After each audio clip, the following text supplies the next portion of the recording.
गिरीश आहूजा के बंगले पर सुबह सुबह रोहन रिया को लड़ाई के दांव पेच सिखा रहा था। रिया की ट्रेनिंग का ये दूसरा दिन था, इसलिए रोहन ने कल के मुकाबले उसकी ट्रेनिंग थोड़ी और कठिन कर दी। अब वो रिया पर थोड़ा और जोर लगाकर हमला कर रहा था, साथ ही उन हमलों से बचने की टिप्स भी रिया को दे रहा था। रिया भी बहुत मेहनत कर रही थी। वो रोहन की सिखाई बातों को ध्यान से सुन रही थी। सुबह की ठंडक वाला मौसम होने के बावजूद उसकी बॉडी पसीने से तर हो गई थी। वो रोहन से फाइट करने के लिए खुद को कुछ ज्यादा ही पुश कर रही थी। रोहन भी रिया के एफर्ट्स देखकर मन ही मन खुश हो रहा था। फिर कल की तरह आज भी मायरा वहां आ गई और इस बार वो रोहन से ट्रेनिंग लेने का पूरा मूड बनाकर आई थी, ताकि इस ट्रेनिंग के बहाने ही सही वो रोहन के थोड़ा करीब जा सके। तुम फिर आ गई? रिया मायरा को देखकर चिढ़ते हुए बोली। हाँ, आज तो मैं भी रोहन से ट्रेनिंग लूंगी, मायरा बोली। ये सुनकर रिया गुस्से में रोहन पर पहले से और ज्यादा आक्रामक होकर हमला करने लगी। रोहन भी समझ गया कि मायरा को देखकर रिया ने खुद को और ज्यादा पुश कर दिया है। तभी रोहन को आइडिया आया कि मायरा को भी इस ट्रेनिंग में शामिल कर लेते हैं।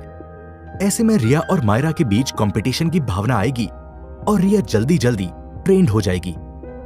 ये सोचते हुए रोहन मायरा से बोला, क्या तुम्हें सच में ट्रेनिंग लेनी है?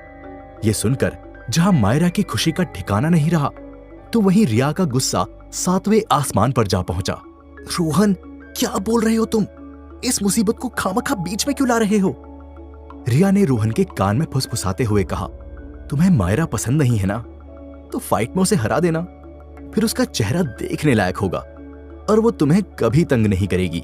रोहन ने रिया को समझाया, ताकि वो मायरा की वजह से ही सही लेकिन स्पीडली अपने स्किल्स इंप्रूव कर ले। इस पर रिया कुछ पल के लिए सोचने लगी।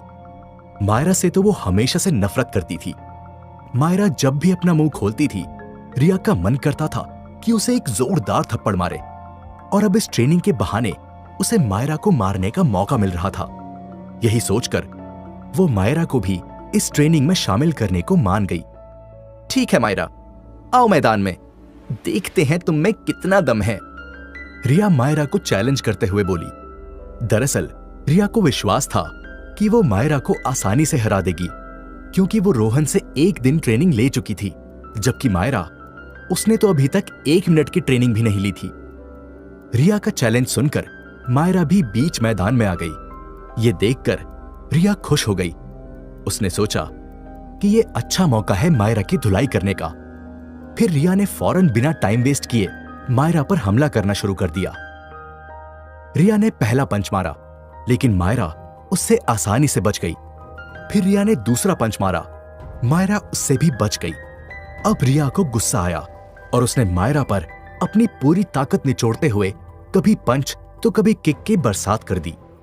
लेकिन हैरत की बात यह थी कि मायरा उन सभी हमलों से बच गई। उसकी फुर्ती और बॉडी को फ्लेक्सिबली मूव करने की एबिलिटी कमाल की थी। उधर दूर खड़ा रोहन भी मायरा के ये मूव्स देखकर हैरान रह गया। मायरा पर कई फेल्ड अटैक करने के बाद रिया थक गई। वो जोर जोर से हांफने लगी। ये देखकर मायरा हंसते हुए बोली, क्या हुआ रिया, अभी से थक गई? अभी तो मैंने फाइट शुरू भी नहीं की, ये तो बस मेरा वार्म अप था। ये सुनकर रिया हैरान हो गई, लेकिन उसे मायरा की इस टीजिंग पर गुस्सा भी आया और वो एक बार फिर अपनी बॉडी की बची खुची ताकत लेकर मायरा पर हमला करने दौड़ी। लेकिन मायरा ने सिर्फ एक हल्के से मूव से रिया को जमीन पर पटक दिया और फिर बोली, क्या रिया, लगता है तुम ट्रेनिंग पर ज्यादा ध्यान नहीं दे रही हो। एक काम करो, पहले तुम अच्छे से ट्रेनिंग लो। हफ्ता, महीना या फिर साल, जब भी तुम मेरे लेवल पर आ जाओ, फिर मुझसे फाइट करने आना, तब तुमसे फाइट करने का असली मजा आएगा। इतना कहकर मायरा हंसने लगी और फिर रोहन के पास जाकर बोली, रिया की बॉडी ने तो जवाब दे दिया, लेकिन मेरी बॉडी में अभी भी बहुत दम बाकी है। क्या हम दोनों ट्रेनिंग शुरू करें? इस पर रोहन बोला, तुम्हें ट्रेनिंग की क्या जरूरत है, तुम्हारी फाइटिंग स्किल्स पहले से ही अच्छी हैं। इस पर मायरा ने रोहन की छाती को उंगली से टच किया और बोली, हाँ, लेकिन तुम्हारी जितनी अच्छी नहीं है। तभी मायरा से फाइट के बाद थकी हारी रिया किसी तरह से खड़ी हुई और मायरा को रोहन से दूर करते हुए बोली, एक वीक, सिर्फ एक वीक रुक जाओ, फिर देखना मैं भी तुम्हें हरा दूंगी। ये सुनकर मायरा हंस पड़ी। दिन में सपने देखना बंद करो बहना। मेरे लेवल तक आने के लिए तुम्हें एक हफ्ता नहीं, एक साल चाहिए। तभी रोहन बोला, चलो एक डील करते हैं। अगले एक हफ्ते मैं सिर्फ रिया को ट्रेनिंग दूंगा, फिर हम तुम्हारे और रिया के बीच में एक फाइट कंपटीशन रखेंगे, और अगर उसमें रिया ने तुम्हें हरा दिया तो मैं तुम्हें कोई ट्रेनिंग नहीं दूंगा, और अगर मैंने रिया को हरा दिया तो? मायरा ने रोहन से पूछा। तो मैं तब तक तुम्हें ट्रेनिंग दूंगा जब तक तुम चाहोगी, रोहन ने जवाब दिया। इस पर मायरा ने कुछ देर सोचा और फिर कहा, कूल, डील पक्की। उधर रिया को भी रोहन की ये डील जम गई, क्योंकि यदि उसने मायरा को हरा दिया तो वो ना सिर्फ रोहन की नजर में हीरो बन जाएगी, बल्कि मायरा को भी रोहन से दूर रख पाएगी। वैसे तुमने इससे पहले लड़ना कहां सीखा?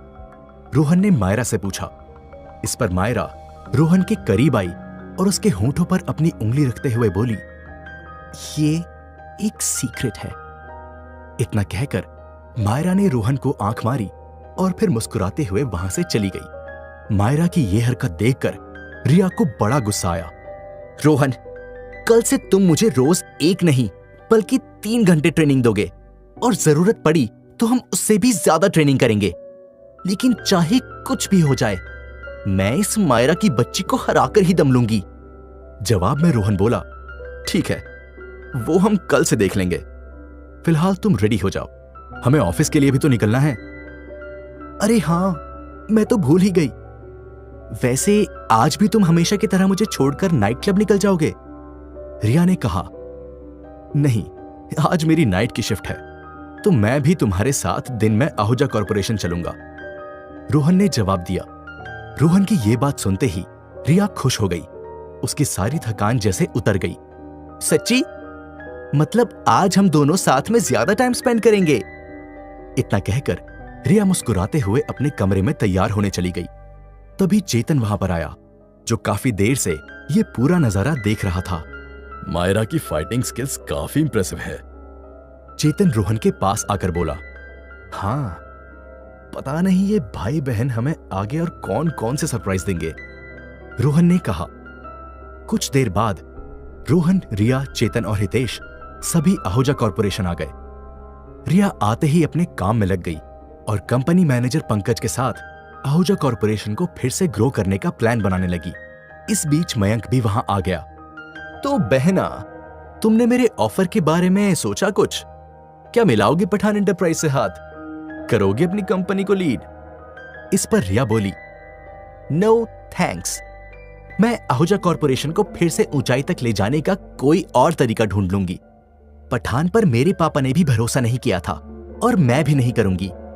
इतना कहकर रिया फिर से पंकज से बातचीत में बिजी हो गई। मयंक को रिया की ये बात बुरी लगी। एक बार फिर सोच लो बहना, बार बार ऐसे मौके नहीं मिलते हैं, मयंक ने जोर देते हुए कहा।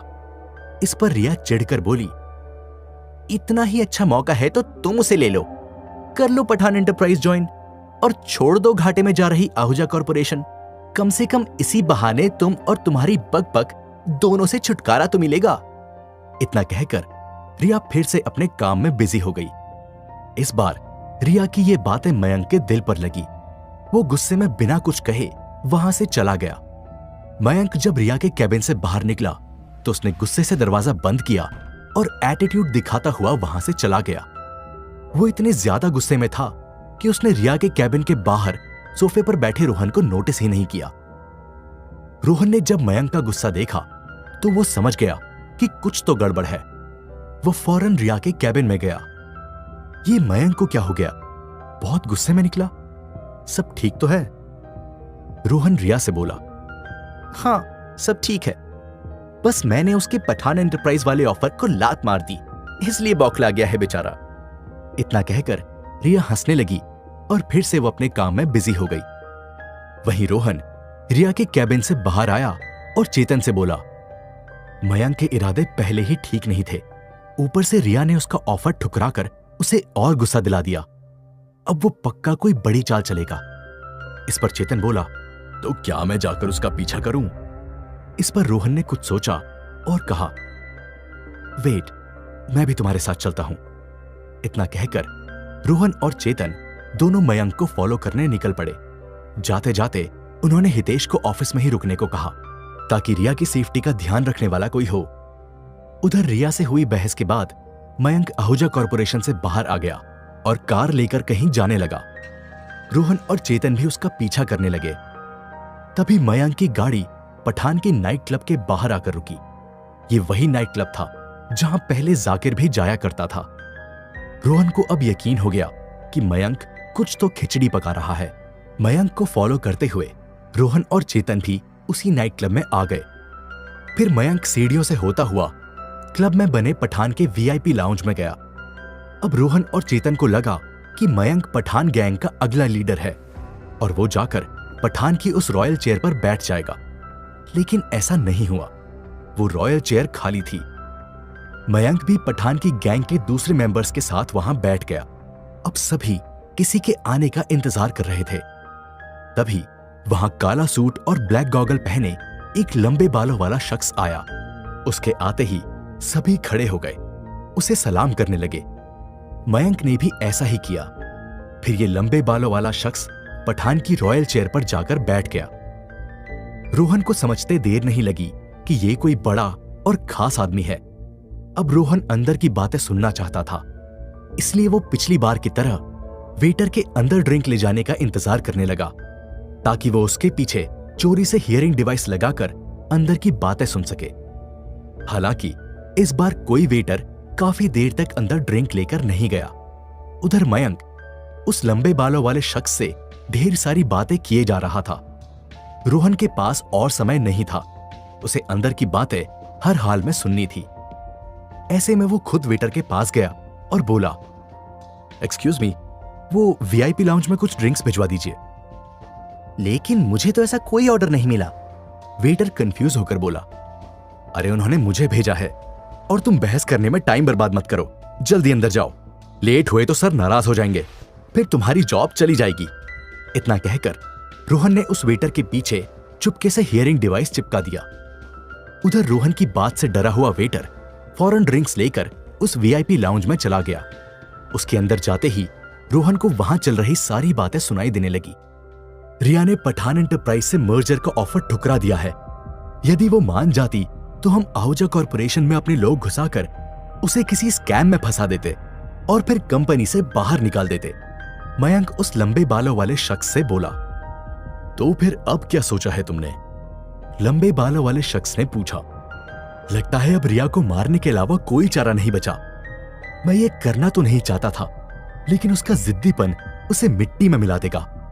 इतना कहकर मयंक चुप हो गया और फिर बोला, लेकिन इस काम में मुझे आपकी मदद चाहिए होगी, क्योंकि उसका बॉडीगार्ड रोहन वो कोई नॉर्मल इंसान नहीं है। उसके रहते रिया तक पहुंचना काफी मुश्किल है। इस पर लंबे बालों वाला शख्स बोला, ठीक है, हम रिया को मरवाने में तुम्हारी मदद करेंगे, लेकिन उसके पहले मुझे अपने बॉस से परमिशन लेनी होगी। यदि वो हां कहेंगे तो मैं तुम्हारी हेल्प कर पाऊंगा। लंबे बालों वाला शख्स और मयंक आपस में बात कर ही रहे थे कि तभी रोहन ने जिस वेटर को ड्रिंक लेकर अंदर भेजा था, उसने एक ड्रिंक का ग्लास लंबे बालों वाले शख्स के पास रख दिया। उसे देखकर वो शख्स भड़क गया। तुम्हारा दिमाग खराब है? आज मंगलवार है और मंगलवार को मैं ड्रिंक को हाथ